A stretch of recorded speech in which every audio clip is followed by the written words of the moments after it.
Well, hey there, folks. How you doing? I'm Tori Favreau, horror author, and I am your book reviewer. Please like, subscribe, and consider sharing the channel with other people. If I just want to make conversations about books easy.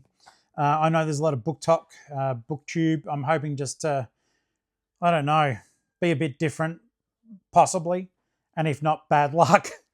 Um, okay, so this review is about Claire Keegan's Small Things Like These. This is for my thumbnail. Okay, so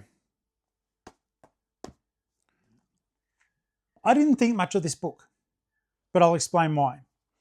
So basically, I am referring a little bit to the back, but then I'll tell you my reasons why, just to get his name right. So it's 1985 in an Irish town.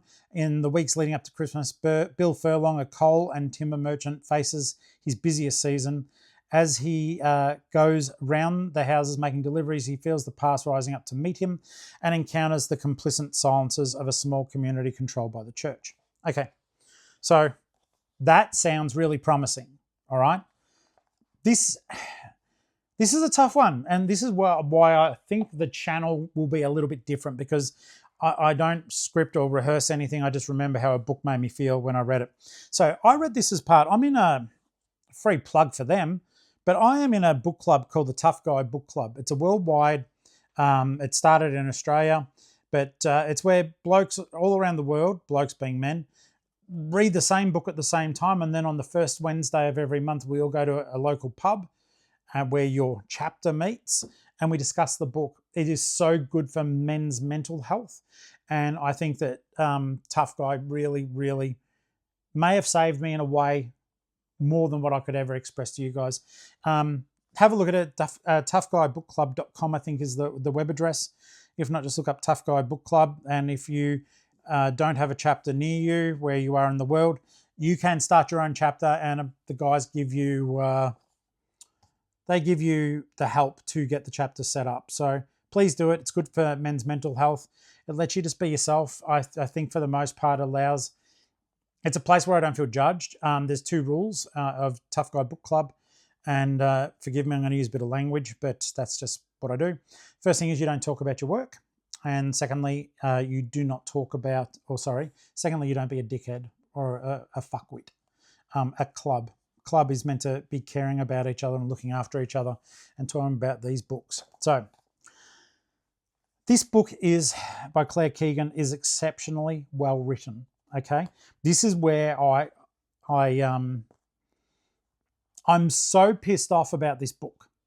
This book it's Bill Furlong. It's so well written. You keep forgetting that it's 1985 because they talk about coal and stuff. And you keep waiting for horse and cart, and then all of a sudden they're driving cars and trucks. But it feels like a period piece, and I think it's because the month before we read period piece from the 1920s.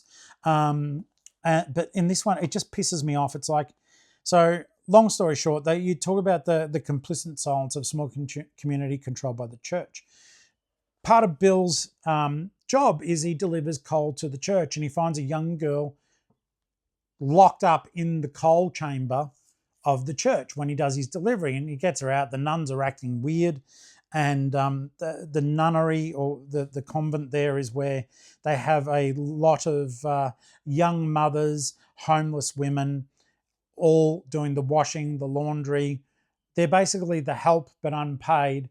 And what it illustrates is, and this was true, they discovered that the Catholic Church at the time was pretty much forcing young women into slavery of a sort in Ireland, and in horrible conditions, to do menial tasks to raise money for the church. Now, I don't live in Ireland. I've never been, and I may be getting parts of that slightly incorrect. So feel free to comment if you know the story better, or if you want to look it up for yourself. I'd always encourage your self-discovery. This book is so well written that it pissed me off how Claire Keegan chose to finish it. It's a short book. When it came out, I was shocked. It's like 100, let's have a look here, 110 pages. Okay, so Here's the spoiler alert, okay? There is so spoiler alert, but the rest of the chat, the review will pretty much deal with why this annoys me. And as a short story, I would say to read it, but I think you'll feel left unfulfilled. So Bill takes the girl out of the coal chamber and takes her into the inside the convent nunnery, laundry, whatever, where all of a sudden the nuns are like, "Oh, how did you get stuck out there?" Which was locked in. It must have been freezing because there's ice and snow and you know. I make that noise a lot whenever I just want to insert words. I'm not horse racing or anything. Bill goes back another time. It's closer to Christmas, and he's just gone out and done all of his shopping for his family. And the dialogue between the family and Bill's interactions with people, and Bill's past is interesting too. He is his own mother was a single mother that gave birth to him, and the lady that employed them said to the mum, "Stay here working and bring your boy up here." The lady was rich. I think a lot of it is to do with the politics of Ireland at the time, maybe now. I don't know if it's so much the case now, but I do remember during the 80s, I was born in 72. In the 80s, I was aware that in Ireland there was problems between Catholics and Protestants, unfortunately. I don't know how much that's resolved itself, if ever. Like I said, I'm not very familiar with the politics of the area. In any case, from memory in the book, the wealthy lady that says to Bill's mum to stay is a Protestant. So there probably isn't, religiously, there isn't as much shame in her being a single mother, bringing up a child by herself. Or maybe the lady was just kinder because she didn't have the Catholic Church frowning. In any case, Bill gets brought up eventually by this lady and his mother, and there's some unresolved issues about exactly who is the father. It may be one of the other help. It may be, I think, one of the rich lady's friends.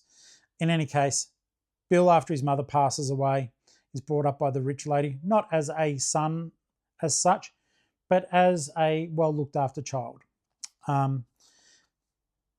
Zap back to 1985, and his hackles are up. He's done his Christmas shopping, and he goes back to the nunnery.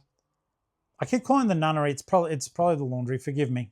It's been 2 months since I read this book, and the girl is locked in the coal cellar again. And this time round, the first time round when he lets her out, she asks him to sort of save her, to let her go.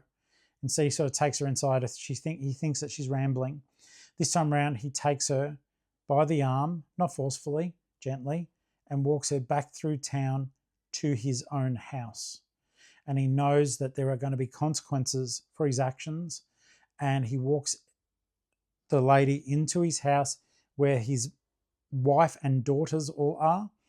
And the book finishes with the door shutting behind him and him being very aware that there are going to be consequences for his actions. I want to know what they are. The book stops at that point. It's too abrupt. It needs at least another 50 pages for it to be exceptional. As it is, it's just good, but it frustrated me. As it is, if you don't like having unresolved, I would not bother with this book. If you don't mind sort of going there in your head and having a think about it, yeah, give it a shot. It's going to be a fast read if you need to get some numbers up for your books read for the year. So I know that's a convoluted review. Get it, don't get it.